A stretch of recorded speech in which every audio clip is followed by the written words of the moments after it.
ফলাফলে খাগড়াছড়ির পানছড়ি উপজেলায় শ্রেষ্ঠত্ব অর্জন করেছে পানছড়ি বাজার মডেল সরকারি প্রাথমিক বিদ্যালয়।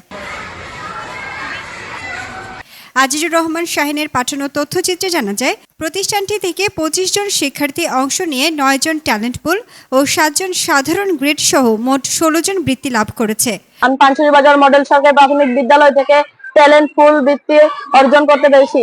আমাদের শিক্ষক আমাদের আন্তরিকতার সঙ্গে শিক্ষকদের নিবিড় তদারকি, মানসম্মত শিক্ষা ও অভিভাবকদের সহযোগিতার কারণেই এই গৌরবজনক সাফল্য এসেছে বলে জানিয়েছেন বিদ্যালয়ের প্রধান শিক্ষক ও উপজেলা প্রাথমিক শিক্ষা অফিসার।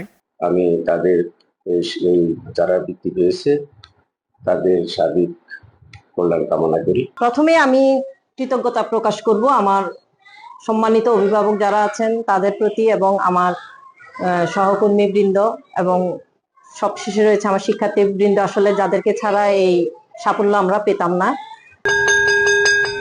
বিপাশা বিধু, এন্টার টিভি।